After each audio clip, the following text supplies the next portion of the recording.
So we have been taking a journey this fall, as we do every fall, with the Hebrew people into Egypt and slavery, and then crossing the Red Sea last week, and going into the wilderness in Sinai in preparation for receiving that covenant from God at Mount Sinai. So picking up the story at that point, I'm going to read chapter 19, verses 1 to 3 of Exodus, and then 21 through 17 to get the whole, what we call the Mosaic covenant is one name for it. You might know it by another name. So reading from chapter 3. Oh, I forgot my microphone's hanging down here. Let me put it where it belongs. Chapter 19, verse 3. Then Moses went up to God. The Lord called to him from the mountain, saying, "Thus you shall say to the house of Jacob and tell the Israelites, you have seen what I did to the Egyptians and how I bore you on eagle's wings and brought you to myself. Now therefore, if you obey my voice and keep my covenant, you shall be my treasured possession out of all the peoples. Indeed, the whole earth is mine, but you shall be for me a priestly kingdom and a holy nation. These are the words that you shall speak to the Israelites." And God spoke all these words. "I am the Lord your God, who brought you out of the land of Egypt, out of the house of slavery. You shall have no other gods before me. You shall not make for yourself an idol, whether in the form of anything that is in heaven or above, or it is on the earth beneath, or that is in the water under the earth. You shall not bow down to them or worship them. For I, the Lord your God, am a jealous God, punishing children for the iniquity of parents to the third and fourth generations of those who reject me, but showing steadfast love to the 1,000th generation of those who love me and keep my commandments." And I just have to add a little editorial comment. I think that just may be a little bit of hyperbole, right? "You shall not make wrongful use of the name of the Lord your God, for the Lord will not acquit anyone who misuses his name. Remember the Sabbath day and keep it holy. 6 days you shall labor and do all your work, but the seventh day is a Sabbath to the Lord your God. You shall not do any work, you, your son or your daughter, your male or female slave, your livestock, or the alien resident in your towns. For in 6 days the Lord made the heaven and the earth and the sea and all that is within them, but rested the seventh day. Therefore the Lord blessed the Sabbath day and consecrated it. Honor your father and your mother, so that your days may be long in the land that the Lord your God is giving you. You shall not murder. You shall not commit adultery. You shall not steal. You shall not bear false witness against your neighbor. You shall not covet your neighbor's house. You shall not covet your neighbor's wife, or male or female slave, or ox or donkey, or anything else that belongs to your neighbor." So you're all familiar with this text, right? You know it as the Ten Commandments, right? So I want to do a little test this morning. Don't worry, I'm not going to ask you to write them all down from memory. I'm just going to ask you to count them. Should be easy enough. Just keep in mind your entrance into eternal salvation depends on whether or not you answer correctly. For illustration purposes, let me use this monument that's found on the grounds of the Capitol in Austin, Texas. And there's a very interesting story behind this because it was the subject of a Supreme Court decision along with 10 Commandments posted in the courtroom of Judge Roy Moore. Remember Judge Moore, right? We just saw him in his attempt to win a Senate seat in Alabama. Did not make it. But at any rate, what's interesting about that is that the Supreme Court said that Judge Moore's 10 Commandments had to be taken down, but this monument could remain. Why? Because of the intent. Judge Moore's intent was explicitly religious. This was secular. Do you know why? It was a gift from a Hollywood producer to promote the movie The Ten Commandments starring Charlton Heston. And as a publicity stunt, they offered these monuments all around the country in every Capitol building, and Texas was one of those that accepted it. I don't know about the others, but that one is still there in any case. So that's a very interesting principle that the Supreme Court came to help, defend religious freedom and still maintain this so-called separation of church and state. And they said that the intent is what determines whether or not it's appropriate to be done, with government support. And if you think about it, actually that intent is essential to religious freedom, because the moment you allow government to promote religion, we will create the kind of sectarian battles which are contrary to the whole concept of religious freedom, which the First Amendment was designed to protect us from. So mark my word, that principle is now in doubt. With 5 justices, with the appointment now of Justice Kavanaugh, I predict, who will challenge this, I predict that infamous wall between the separation of church and state will begin to crumble, will be dismantled by those 5 justices. So watch and see how that plays out. And I believe very strongly that will not only be bad for our country, it will be bad for the church, politicizing religion in a way that will only further deepen the growing divide of our nation. But that's another topic. I got a whole lecture on that. It was published by the Eugene Weekly.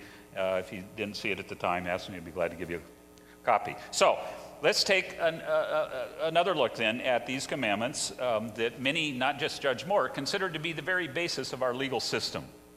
So are you ready for the test? All you have to do, I say, just keep in mind your salvation may be at risk, but just count with me. It should be simple enough. Number 1, thou shalt have no other gods before me, right? Number 2, thou shalt not make thyself any graven images. Of course, this is done in the King James Version, just the way that God gave it to Moses, and I'm sure this is an exact replica of what Moses received. Number 3, thou shalt not take, there we go. Thou shalt not take the name of the Lord of God in vain, right? Number 4, remember the Sabbath day, keep it holy. Here we are. Number 5, honor thy father and mother. Number 6, thou shalt not kill. Number 7, thou shalt not commit adultery. Number 8, thou shalt not steal. Number 9, thou shalt not bear false witness. Number 10, thou shalt not covet thy neighbor's wife. Number 11, oops. Are you with me? Is this the way you learn the 10 Commandments, right? No? Not, huh? We got a problem. Well, so if you're very clever, if you notice up at the very top, you'll notice the first 2 are, the second one's indented. It's a clever way of the engraver, at the instructions of the producer, to indent that one so that that second statement would be considered part of the first. Aha! Let's take another look. So there we have number 1. Combining those 2, then number 2, then 3, 4, 5, 6, 7, 8, and then we get down to the end. There we go, 10 Commandments, right? That's why you learned them, right? You're all Catholic? This is the Catholic version of the 10 Commandments. Did you know that? We count them differently. And I've always wondered, do those good Southern Baptists in Texas know that they have the Catholic version of the 10 Commandments on their Capitol grounds? This is the way that I learned it. Stick with me now. Number 1 is that first statement. Number 2, then, thou shalt not make graven images. And then on down the rest. And then number 9 combines the last 2, covet, as all one commandment. Thou not covet anything. Neighbor's house, wife, and so forth, right? Interesting that we have 2 different versions of the commandments. And not only that, there's a Jewish version. You know that? They had it long before we did. What was that? So here's the Jewish version. Begins with that first, what we consider the preamble. I am the Lord your God that led you out of the land of Egypt. And then it goes on from there with number 2 doing the way the Catholics do, combining them, the second 2 all into one, then the rest of them, and then number 10 the way the Protestants do. Right. No one taught you this in Sunday school? Right? And so when you look at it, so we got these 3 different versions, the Jewish, the Protestant, and the Catholic, all counting a little bit differently in order to come up with the 10 Commandments. Fascinating, isn't it? So we typically view this as a list of do's and don'ts, right? Mostly don'ts. Thou shalt not. Mel Brooks is my favorite biblical scholar, said, Moses came down off the mountain and said, I have good news and bad news. The good news is I managed to talk God down from 20 commandments to just 10. The bad news is adultery is still on the list. And then Mark Twain, on hearing a Bostonian proudly announce that he was taking a pilgrimage to the Holy Land and was going to go to Mount Sinai and was going to stand that place where Moses stood to receive the Ten Commandments, he dryly suggested he might want to just remain in Boston and see how many of the 10 he could keep.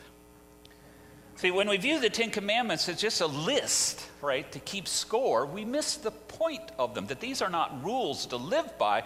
Rather, the heart of the Torah is that covenant between God and the people, and that this is the essence of God's vision for humanity of what it means to live as a community of God's people. And I would suggest to you, nor should we even consider them to be laws, because a law carries a consequence. If you drive too fast, get caught, you pay a fine, right? You steal a car, you go to jail.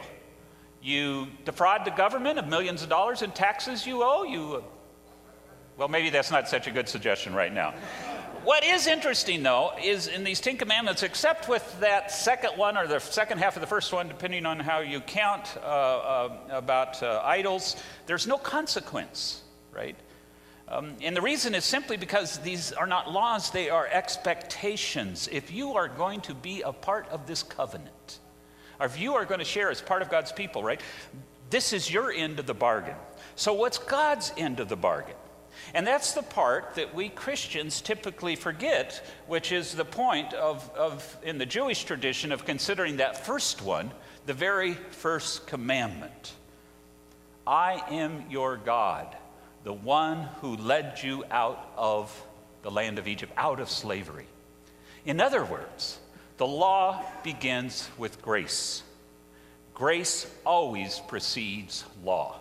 Right here, even in the Hebrews, especially here, right, in the Hebrew Scriptures, in the Ten Commandments. Grace precedes law. This is God's gift to us, and now here's what God expects from us in return, what the opportunity that we have to give back out of gratitude. And I know for those who have not experienced that grace, that this kind of feels more like that external, limitation, restriction placed upon us. But for those who are coming out of bondage, who have been given new life as well in Christ, then it represents an opportunity to show that gratitude, to give something back, to follow God, not simply out of Egypt into the wilderness, onto the promised land, but to follow God in your life and how you live your life. Martin Luther said, where the heart is right with God and the first commandment is kept, fulfillment of all others will follow of its own accord. And Dietrich Bonhoeffer, German theologian, who captured the essence of this Jewish understanding of the Ten Commandments, suggesting that we should repeat that preamble, I am the Lord your God who brought you out of slavery, right, before all of the rest of them.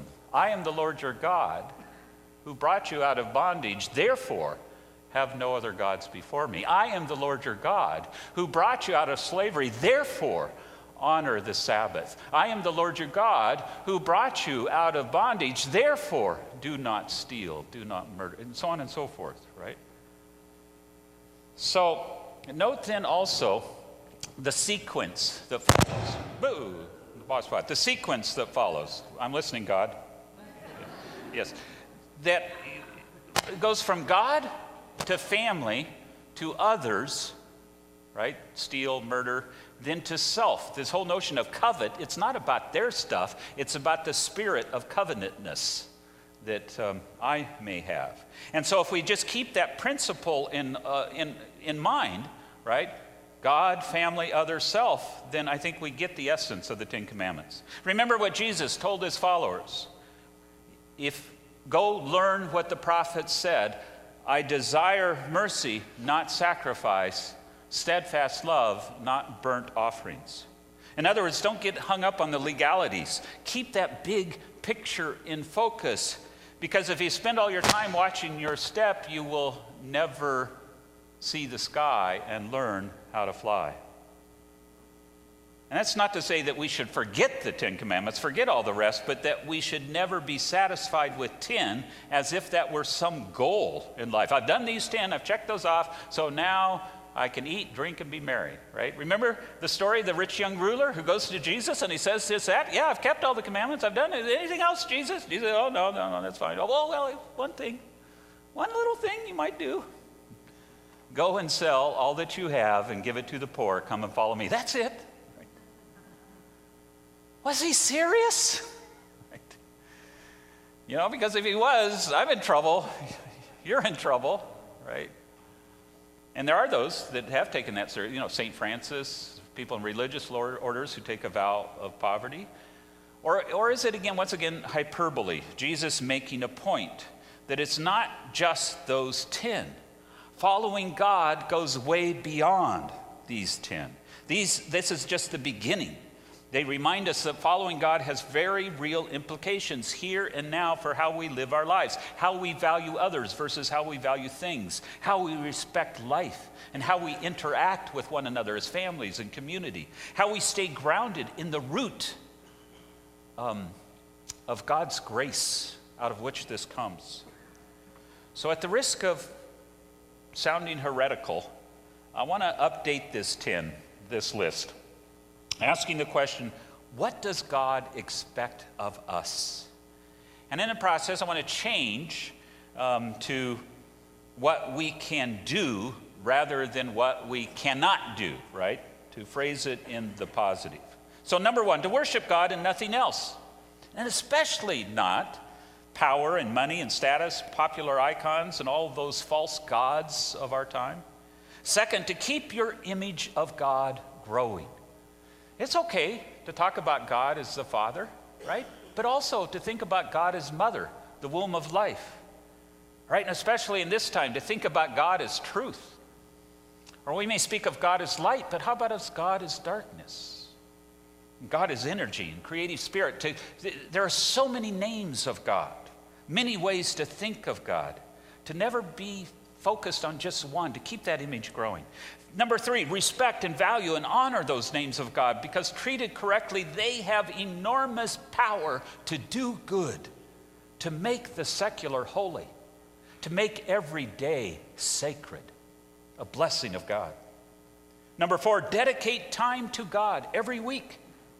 And note, the text does not say just you, right? The text says you and your whole household, you and everybody in your employment, that everyone has that time for renewal because the human spirit is so dependent upon that. Number five, value your family, for healthy community begins with healthy families. Number six, value and protect life, God's greatest gift to us. By the way, I think that's real clear. As the Pope just recently said, capital punishment is contrary to Christian teaching. Number seven, be true to your spouse if you are married, if you're single, or as well as if you're married, to be faithful in all of your relationships. Number eight, respect that which belongs to other, and not only their possessions, respect their dignity, their identity. Number nine, be truthful and honest to one another as well as to yourself. Number 10, desire only what God provides, because God provides for everyone's need, but not everyone's greed. And number 11, be good to your preacher. Pretty sure that was one of them. Yeah, I said more than 10. So ponder with me for just a moment, right? All that we have received from God, all the wonder of life, the beauty of this world, the mystery of the universe, the joy of human experience, all that is good and beautiful and true. This is what God gives to us and asks us, will you do this in return, that you and your neighbor may live happily in peace with all? May it be.